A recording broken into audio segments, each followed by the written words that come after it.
When a young woman vanished, family and friends discovered her secret life. The political appointee carried on an illicit affair with a wealthy, married man.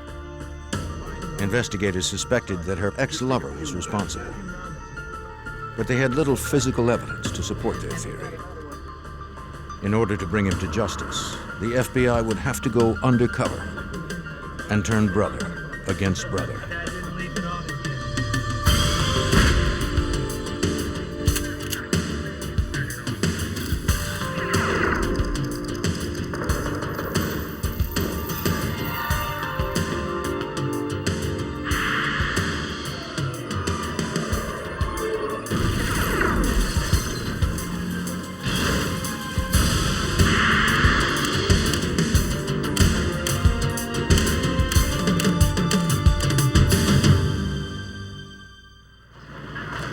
Power is a responsibility as well as a privilege.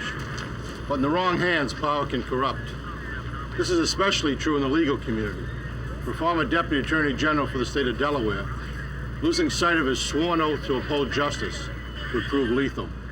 I'm Jim Kallstrom, former head of the FBI's New York office. When a prominent attorney tried to put himself above the law, it was up to the FBI to prove that justice is blind. Philadelphia, Pennsylvania, Thursday, June 27, 1996.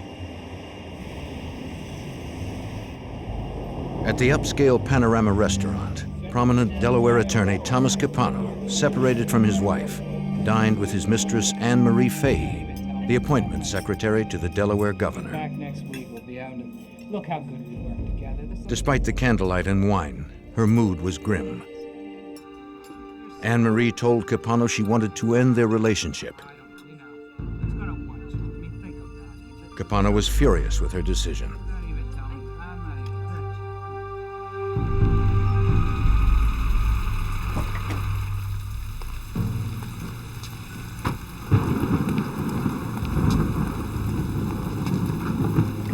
After dinner, Capano drove Anne Marie to the Wilmington, Delaware house he rented since leaving his wife.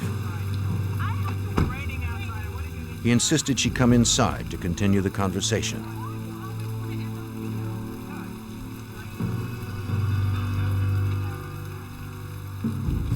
He didn't want their affair to end.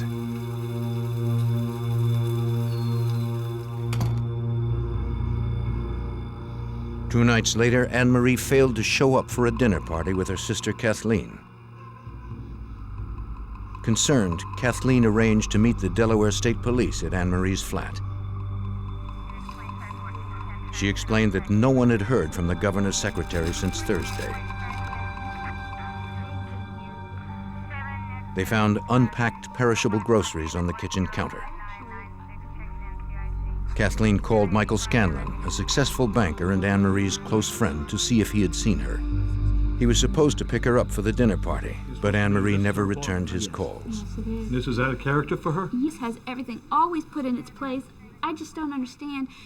Anne Marie's family knew her to be neat and orderly, yet her apartment was in disarray. Shoes littered the bedroom floor alongside her purse. An expensive pantsuit remained in its gift box. This isn't normal. No, not at all. A detective searched the purse. He found her wallet and ID, though her keys were missing. Detective Robert Donovan of the Wilmington Police was called to the scene and believed that Anne Marie hadn't left the apartment on her own.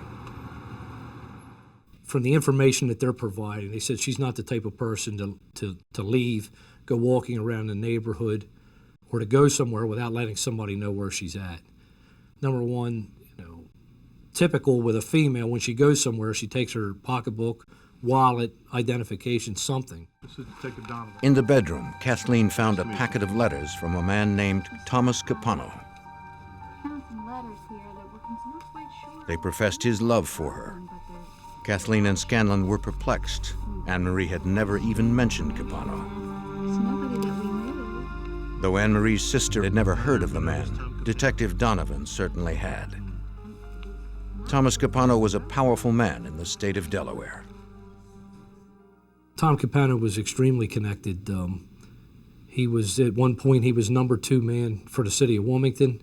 He was head legal counsel for the governor for the state. He was very close with a number of state representatives, state senators, extremely close with some retired police chiefs for the city of Wilmington. Very influential. The detective found Anne Marie's journal in the bedroom and flipped to the last page. The diary entry evidenced her relief at ending her love affair with Capano. It read, "I have finally brought closure to Tom Capano. What a controlling, insecure maniac." Doesn't look like a happy relationship, though. Not at all. The officers paid a visit to Thomas Capano at 3:39 a.m. Separated from his wife and the father of 4 daughters, 47-year-old Capano was living in a rented house located only minutes from Anne Marie's apartment.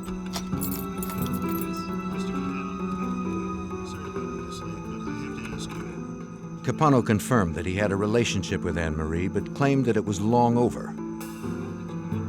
According to him, the couple had parted as friends.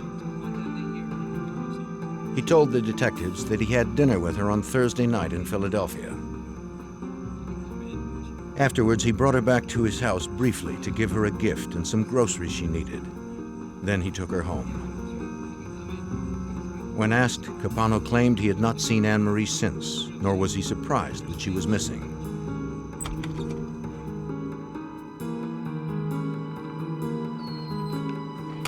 Capano explained that Anne Marie had Friday off. Perhaps she had decided to go away for the weekend. He described her as moody and at times suicidal. He suggested the police wait until Monday morning when she would probably show up at work. We then asked him if she, in fact, was at his house, and if he would have a problem with us looking through his house. He stated that he would have a problem because his children were with him for the weekend and they were upstairs asleep. On Monday, however, Anne Marie failed to show up for work. Investigators returned to her apartment building and talked to her downstairs neighbor. Can you tell me something about what happened last night? The neighbor had been away over the weekend, but remembered hearing a single set of footsteps in Anne Marie's apartment on Thursday evening at around 9:45. Normally we hear high heels. They seemed heavier than usual, possibly a man's. She heard nothing more after that night.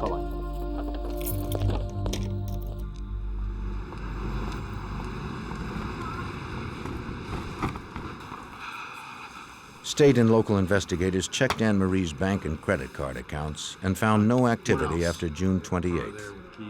Friends and relatives reported they had not seen or heard from her since that day. All right, here. Apparently, Thomas Capano was the last person to have seen Anne Marie Fahey. Take him up to the Panorama restaurant in Philadelphia and see if you can find Investigators someone traveled across the Delaware border to Pennsylvania to corroborate Capano's story.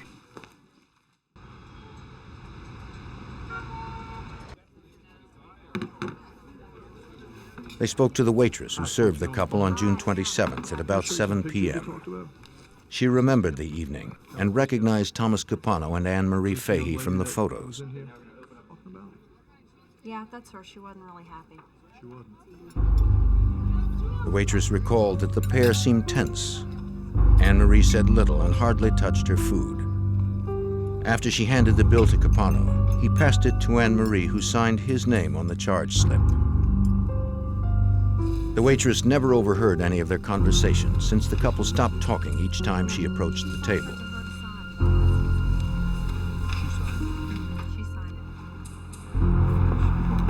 Investigators met with several of Anne Marie's close friends who described an illicit affair that had begun almost 3 years earlier. In 1993, 27-year-old Anne Marie Fahey met Thomas Capano in the governor's office. No, Tom Capano. Despite her high-profile job, she was impressed by the powerful lawyer and flattered when she caught his eye.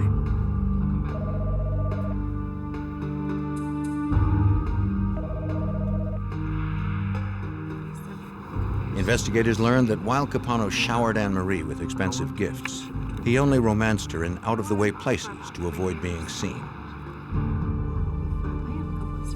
She felt a strong attraction to the charismatic older man, but feared her family's disapproval and kept the affair secret. I'll be waiting for you when you go back. As months passed, Anne-Marie confided to her friends that Capano's charming exterior belied an angry and manipulative man. He understood love only in terms of control. She told her friends that she couldn't trust him. By the spring of 1996, his manipulation and anger had damaged their relationship beyond repair.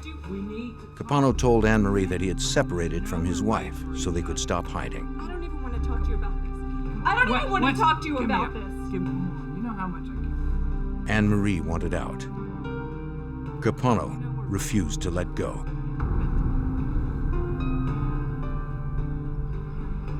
Detectives learned that shortly before Anne-Marie disappeared, she began seeing Michael Scanlon, who she found caring and stable.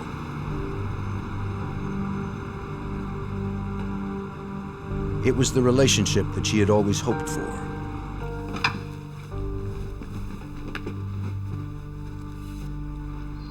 The prospect of a marriage proposal seemed promising. Thomas Capano continued to pursue her. Anne-Marie told friends that Capano was stalking her. She was scared and wanted him out of her life. Capano refused to accept the rejection. Well, Tom Capano had never been told no before. He thought that he could control everything in his life and everything in everybody else's life. Finally, somebody, Anne-Marie Fahey, stood up to him and told him, no, I've had enough, and Tom couldn't handle it. The Fahey family posted a $10,000 reward for information relating to Anne-Marie's disappearance. Over the 4th of July weekend, hundreds of concerned citizens helped police conduct a massive search of the local park where Anne-Marie often jogged. The governor himself joined in the hunt. Thank you for everybody who knows and loves Anne-Marie. They found no trace of the missing secretary. The case became a federal investigation since Anne-Marie, a resident of Delaware, was last seen in Pennsylvania. Special Agent Eric Alpert of the FBI's Wilmington field office offered his help. I contacted Robert Donovan, asked him if we could be of any assistance. He said we could. At that point, we pulled telephone records and credit card records. With the help of the U.S. Attorney, Alpert secured credit card statements and phone records belonging to Thomas Capano and Anne-Marie Fahey. Assistant U.S. Attorney Collum Connally noticed that Capano made a $308 purchase at Wallpaper Warehouse just 2 days after Fahey disappeared. Thought that was odd because Tom Capano was living in a rental house, so I called the number for Wallpaper Warehouse. The person answered the phone and said air-based carpets. I turned to Bob Donovan right away, and we both had the same reaction, which was, my God, he must have rolled her up in a carpet. Investigators now believe that Thomas Capano killed Anne-Marie Fahey, but they needed more than a hunch to convince a judge there was probable cause for a warrant to search Capano's house. In July of 1996, agents and local detectives focused on attorney Thomas Capano, who they suspected was responsible for the murder of his former mistress, Anne-Marie Fahey. 2 days after she vanished, Capano had purchased a new carpet. For Assistant U.S. Attorney Collum Connally, it raised suspicions that Capano had concealed Anne-Marie's body in a rug and removed it from his house. Up until that point, we had probable cause to believe that Tom Capano had played a role in the disappearance of Anne-Marie Fahey. But what we didn't have was probable cause that we'd find evidence in his house. I really wanted to call you in to ask. Hoping to establish probable cause in order to obtain a search warrant, investigators learned that Capano's housekeeper had cleaned his home 4 days before Anne-Marie's disappearance. She added that Capano canceled her service the following week, claiming that the house didn't need cleaning since his children hadn't stayed over. The detective quickly noted the inconsistency in Capano's story. On the night he was questioned in his home, the attorney claimed his children were upstairs asleep. 3 weeks later, the housekeeper returned to the residence and noticed something that struck her as odd. The love seat and carpet from the living room were gone. In their place sat 2 chairs and a brand new carpet. This simple observation gave Assistant U.S. Attorney Connally all he needed to move forward. So when you combined the rug and the couch with Tom Capano's statement that he had brought Anne-Marie to his home on the evening of June 27th, and you combine that with all the other evidence we knew about their tumultuous relationship, we now were armed with probable cause to get a search warrant for his house. Connally and FBI agent Eric Alpert prepared an airtight 37-page search warrant for Thomas Capano's Wilmington home, serving it on July 31st, 1996. Detective Robert Donovan didn't know what they'd find, but they knew where to look.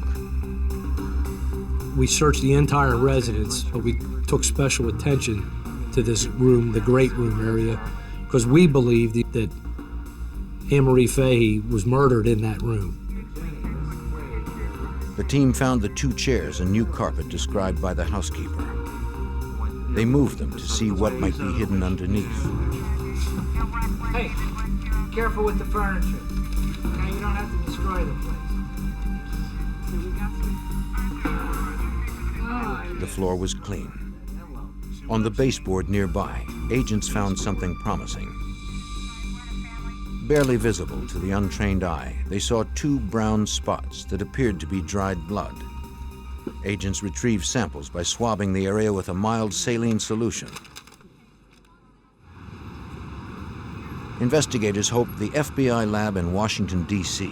could provide stronger forensic evidence from the samples. For DNA lab examiner Alan Giusti, testing the recovered material presented a challenge.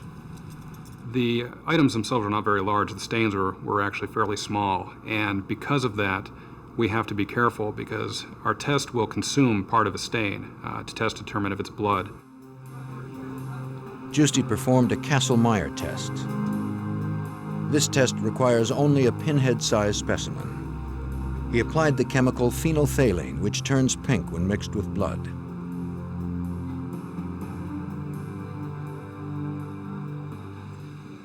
The test worked. For Agent Eric Alpert and the team, the discovery was important. This is very significant because at this point we had no murder weapon and had no other physical evidence in the case, so finding blood was very important to us. We needed to find whose blood that was and whether it matched Anne-Marie Fahey's blood.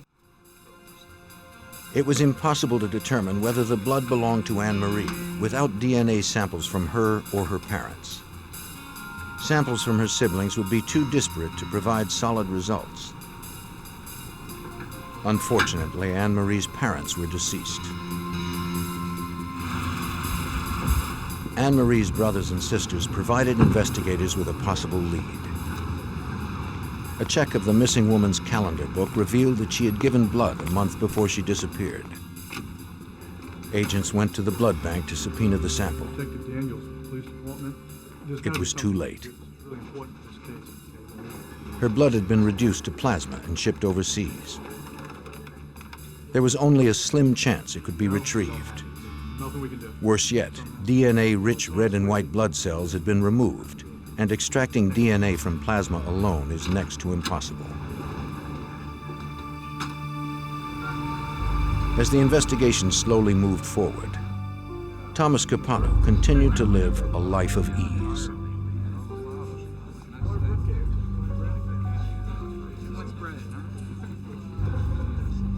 As the eldest of 4 brothers, he had always been his parents' favorite, and the son who had achieved success in all he sought. Thomas's brothers had always looked up to him. Jerry, the youngest, had been rescued many times by his older brother's legal expertise. Joseph ran the family construction company, while Louis managed the family's considerable real estate holdings. The Capanos were multi-millionaires and seemed impenetrable. Investigators learned early on that Thomas Capano's family and friends were unlikely to cooperate. We spoke with an awful lot of people that are very influential that just would not believe that Tom Capano was capable of murder. And were mad at us for investigating him. We're mad that we believed he was, in fact, a murderer. That was frustrating because it was tough to get anybody that was cooperative.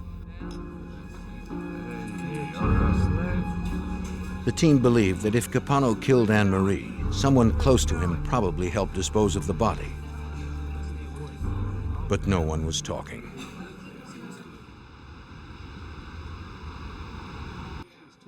With no body, no DNA sample, no murder weapon, and no cooperation from his cohorts, the federal case against Thomas Capano was weak.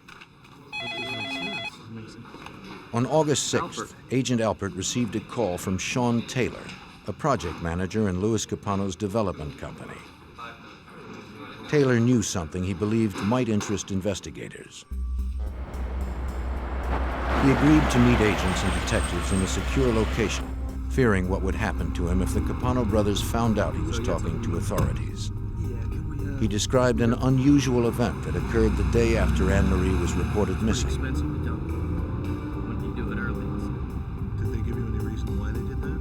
He advised us he was a project manager at one of the Louis Capano and Associates construction sites. He stated that he was ordered on July 1st, the Monday after Anne-Marie Fahey's disappearance, to have 4 dumpsters on the property pulled and dumped. And he felt that was strange because none of them were full, and it would be very out of character to do that because of the cost of dumping something like that. This reinforced the investigators' suspicion that Thomas Capano had help disposing of Anne-Marie's body.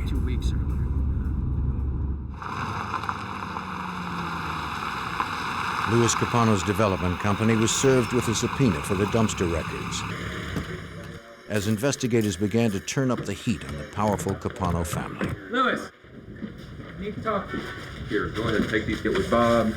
They hoped one of the brothers would turn against Thomas and tell authorities about Anne-Marie's disappearance. Your screw-ups are driving me crazy. The solid bonds between brothers began to strain, but Thomas managed to keep everyone in line. See you later. Bye. Under oath, Louis denied that he had ordered the dumpsters emptied. Undaunted, investigators continued to pursue their best lead. So we traced that dumpster. We went to the hauling company, and we found out exactly when the dumpster had been removed. We found out the dump that it had been brought to, and we went to that dump site.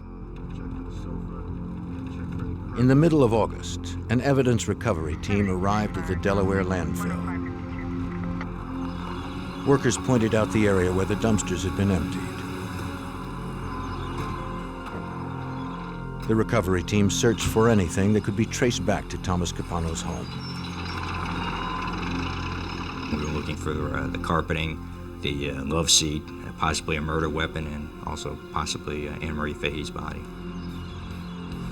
For 4 hot, grueling days, FBI agents scoured the landfills.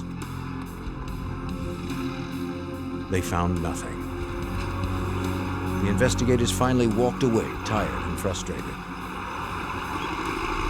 Despite their strong suspicions, they didn't have enough evidence to bring charges. To agents, detectives, and prosecutors, it looked as if Thomas Capano had gotten away with the perfect murder. In August 1996, FBI agents and Delaware authorities continued to pursue evidence against Thomas Capano for the murder of his former mistress, Anne-Marie Fahey. She had been missing for 8 weeks and was presumed murdered by her wealthy ex-lover. As FBI agent Eric Alpert explains, investigators had no physical evidence to support their theory. There were several challenges in this investigation. We had no murder weapon, no true crime scene, no body, and no witnesses who would come forward and give us information as to what had happened. On September 6th, investigators received the call they were hoping for. The blood plasma Anne-Marie had donated a month before her disappearance had been recovered just before it reached its European destination. Sure. Agents needed a known sample of Anne-Marie's DNA to compare to the unknown sample from the blood spots found in Capano's house. But DNA lab examiner Alan Giusti didn't know if the plasma would be sufficient. The problem with extracting DNA from plasma is that plasma is the portion of blood that is separated from the blood cells, and the blood cells are what contain the DNA. So when you're working with plasma, you're actually working with a very poor source of DNA. To his surprise, he found residual red blood cells in the plasma. This enabled Giusti to retrieve a small amount of Anne-Marie's DNA. He compared her DNA sequence to the sequence from the unknown source.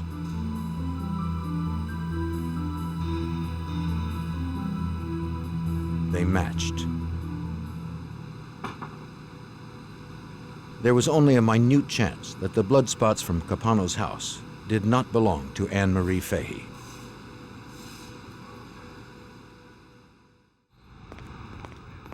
Investigators now had the first piece of physical evidence they needed to support their suspicion that Thomas Capano had committed murder. They knew they needed more.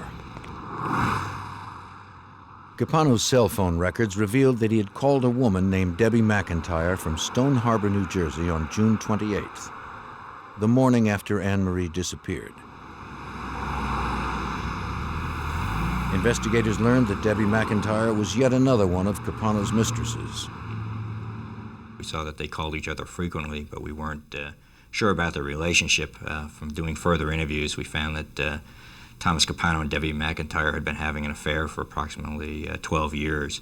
So at the same time when he was having an affair with Anne-Marie Fahey, he was also having an affair with Debbie McIntyre.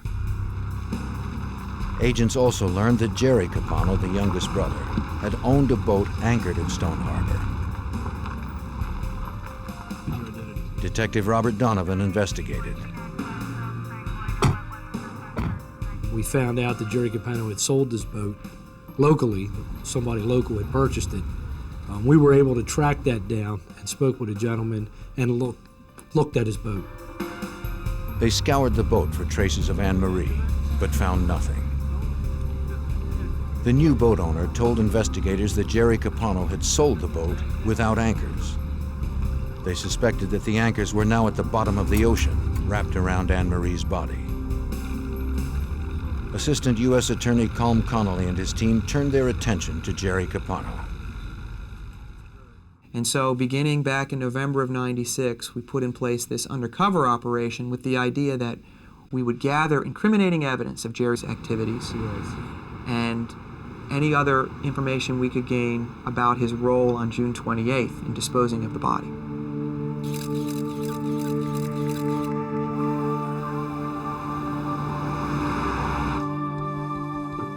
If agents gathered enough evidence to bring federal charges against Jerry, they could pressure him to talk about his brother's role in the murder. For 11 months, undercover agents tracked Jerry's every move. They learned that he frequented bars and nightclubs and used illegal drugs. They also learned that he collected firearms, a federal crime for a known drug user.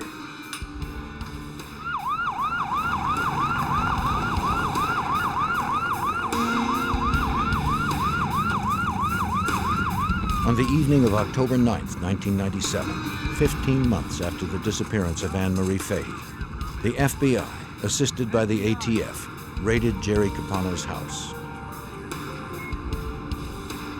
He was caught completely by surprise. A friend with a criminal record stood with him in the garage. If agents found illegal narcotics stored in the same house as Jerry's weapons, they'd have the physical evidence needed to leverage his cooperation. They found a small arsenal of guns stored in the bedroom closet of Jerry's 3-year-old son. Agent Alpert searched the laundry room near the kitchen. He dug through the pockets of Jerry's clothes. Jerry's collection of rifles and handguns wasn't illegal per se, unless they found illicit drugs on the premises. Agent Alpert found them. He recovered cocaine and marijuana. Now investigators had what they needed to charge Jerry Capano with felony firearms violations. They could also levy child endangerment charges. They did neither. Prosecutors would offer immunity if Jerry would testify against his brother Thomas. We did not believe Jerry had any role in the murder of Anne Marie Fahey. We only believed he had a role in the cover-up, the disposal of evidence. And we also knew he was very loyal to his brother. He almost viewed his brother as a father figure. But at the same time, he had a wife, he had children, he had a pretty good life, a life that he probably wouldn't want to give up to go to jail. And that was the card that we had to play. I mean, they've come through the entire house. After the raid, the FBI allowed Jerry Capano to consider all that was at stake. We need to talk now.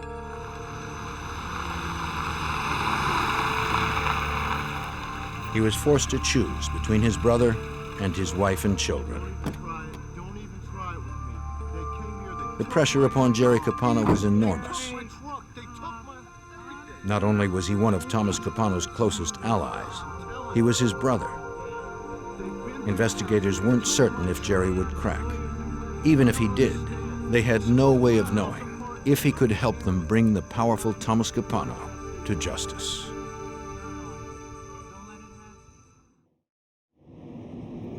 A year and a half after the disappearance of Anne Marie Fahey, Jerry Capano asked to see the FBI and U.S. Attorney Connally on November 8, 1997.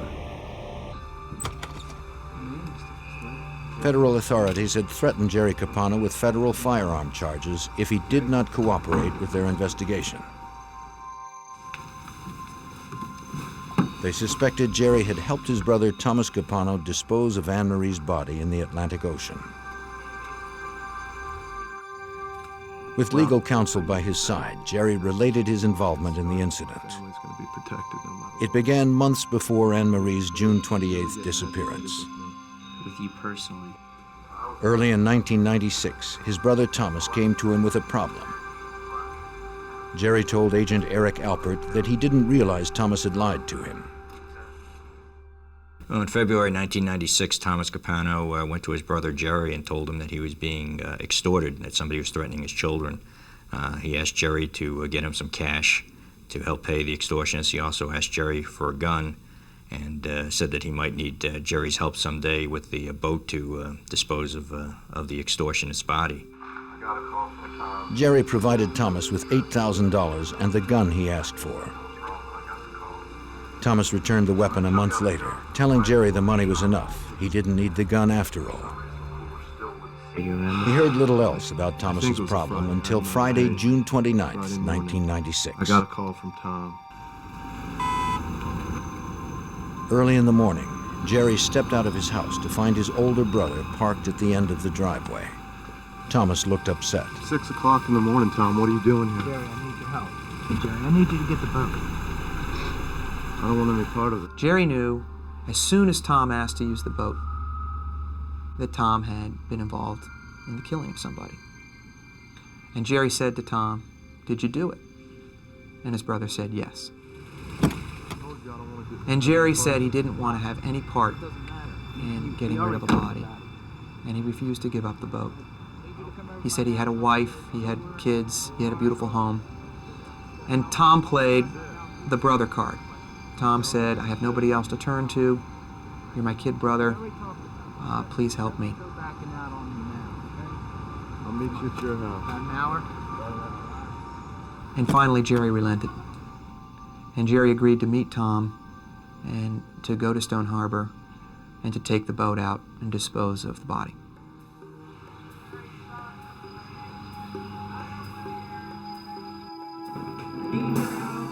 Behind closed doors, they met inside Thomas's garage, where he asked Jerry to help him load a heavy cooler into his truck. He never opened the cooler, But Jerry believed the body of Thomas's extortionist was stuffed inside. All right, let's get the rug.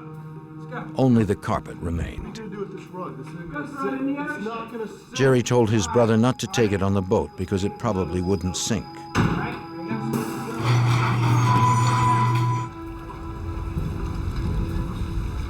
When they arrived at Stone Harbor, New Jersey, they carried the cooler down the dock in plain sight. It was a common cooler used by fishermen at the marina, large enough to carry an ample supply of bait. No one would think twice about two men loading the heavy container onto a boat.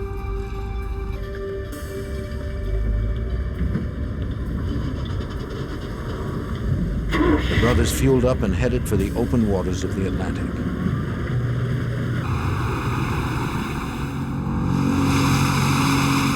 Thomas Capano ordered his brother to motor 60 miles offshore, where the water was deep enough to hide the body permanently. No one else would be close enough to see what the brothers were about to do. They heaved the cooler into the sea, but Thomas Capano miscalculated. The makeshift coffin floated. Thomas then ordered Jerry to sink the cooler by firing slugs into it.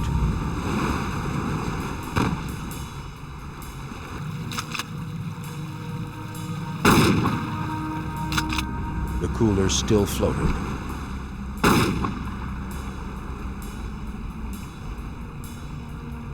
The millionaire lawyer retrieved it and decided to sink the corpse without the cooler.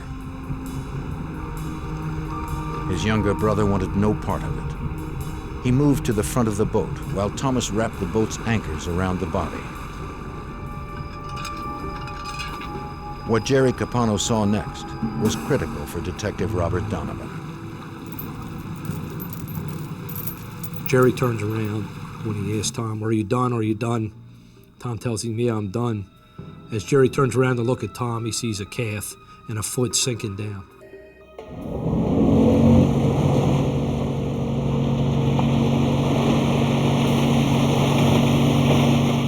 On their way back to Stone Harbor, Thomas Capano disassembled the cooler and scattered its parts into the ocean.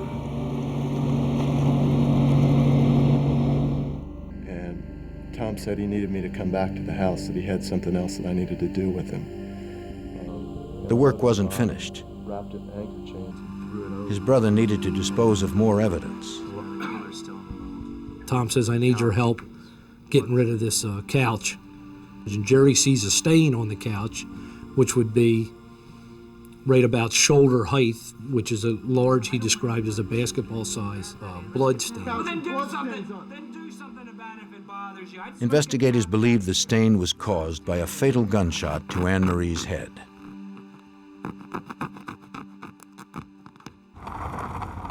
They dumped the couch and the carpet into a trash bin at a construction site managed by their brother Louis.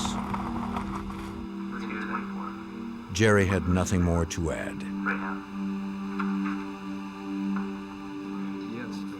When word got out that Jerry had cooperated with investigators, his brother Louis appeared with his lawyer 2 days later. Conversations for an official record.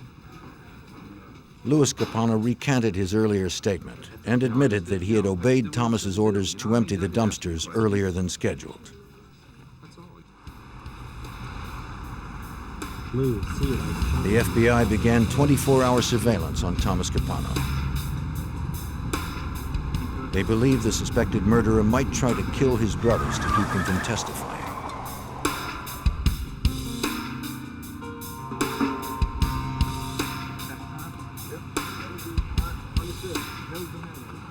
Less than a week later, on November 12, 1997, the surveillance team watched Capano and his brother Joseph loading suitcases into their truck.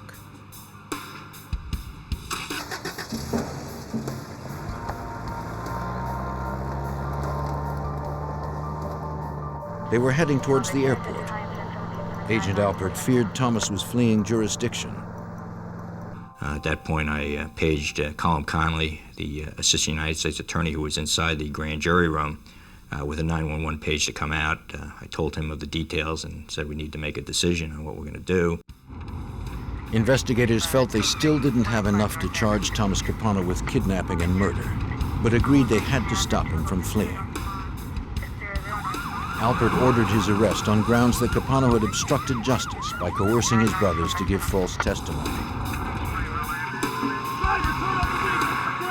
17 months after her disappearance, the suspected killer of Anne-Marie Fahey was finally in custody. Two brothers now stood against one. But investigators still had no body and no murder weapon. On November 12, 1997, the FBI arrested prominent Delaware lawyer Thomas Capano. He was the prime suspect for the murder of Anne-Marie Fahey. His younger brother Jerry claimed Thomas had dumped a corpse into the Atlantic Ocean.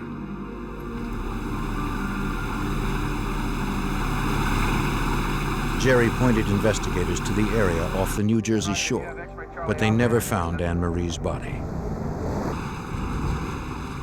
Assistant U.S. Attorney Connally had a daunting task ahead of him. We didn't have a body, and that's always a problem. There have only been a handful of prosecutions in the country that have been successfully done without a body. And in Delaware, prior to this case, there had only been one case prosecuted without a body, and it had resulted in an acquittal. The only physical evidence they had against Thomas Capano were 2 specks of Fahey's blood found in his living room. While investigators prepared the difficult prosecution, Special Agent Eric Alpert learned something that could strengthen their case. We received a phone call from an individual who said that he had found the cooler floating in the ocean around the weekend of July 4th, 1996. And I asked him to further describe the cooler, and he said that the cooler was missing a lid and had a bullet hole in it. The lead sounded promising. I'll have somebody there. The caller read an article about Capano's arrest that reported a cooler was used in the crime. But the story never mentioned that the lid was missing or that a slug had pierced it. Alpert immediately drove the 2 hours to Bay City, New Jersey to check the lead.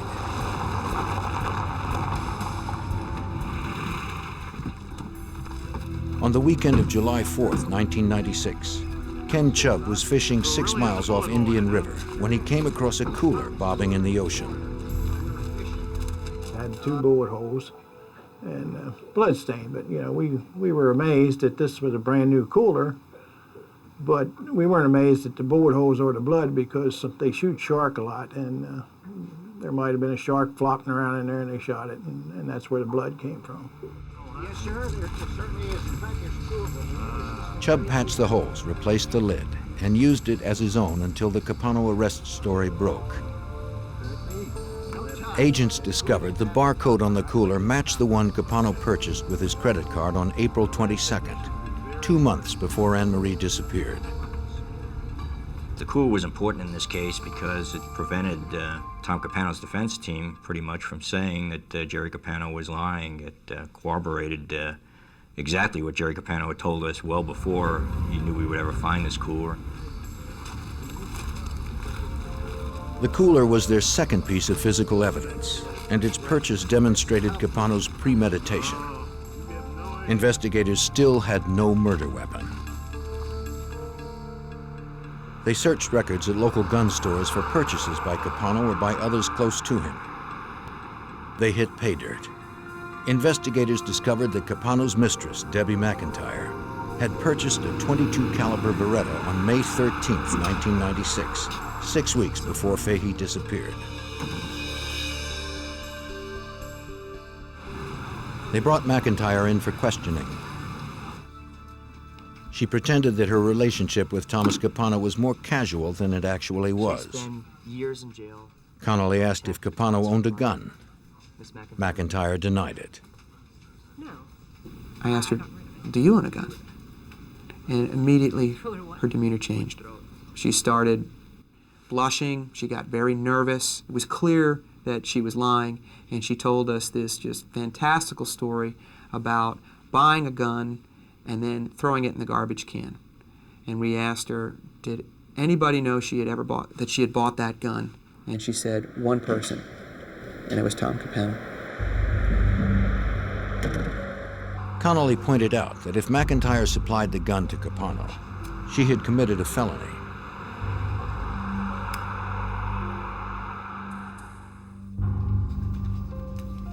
Under the advice of her attorney, McIntyre admitted that Capano had asked her to buy the gun in the first place.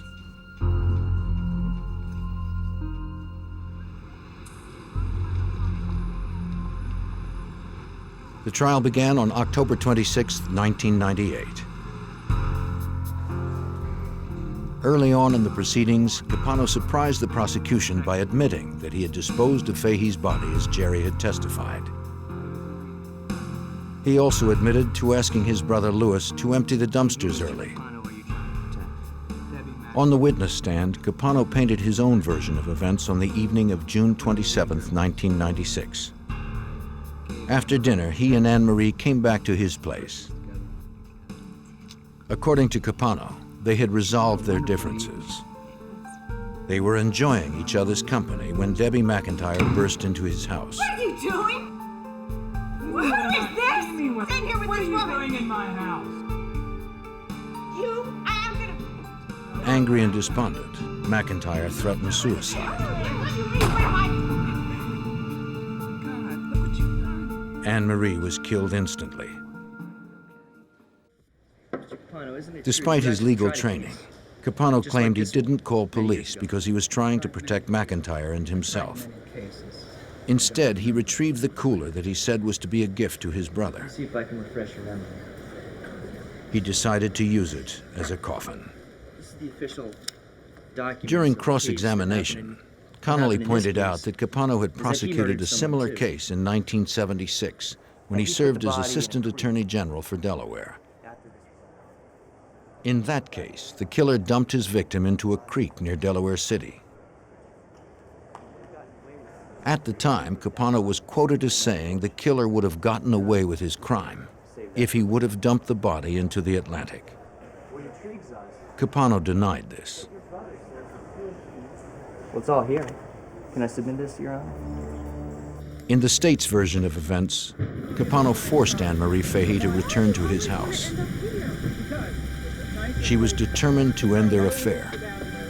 Capano would not be jilted. He took out the Beretta that McIntyre bought for him and shot Fahey in cold blood.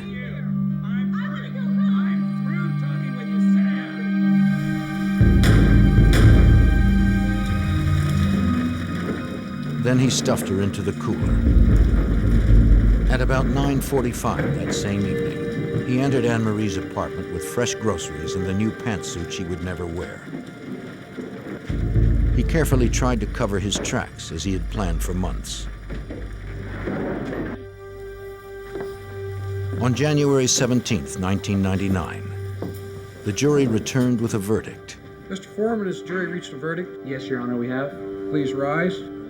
Based on his brother's testimony, the blood evidence, and the recovered cooler, the once prominent lawyer and millionaire Thomas Capano was found guilty of first-degree murder. We were able to reaffirm a lot of people's faith in the judicial system here. The system works. I think we accomplished justice here. I have a very good relationship with the Fahey family, and so I think we've not only been able to bring about justice, but we've brought as much comfort as they can have, given the tragedy they had to suffer.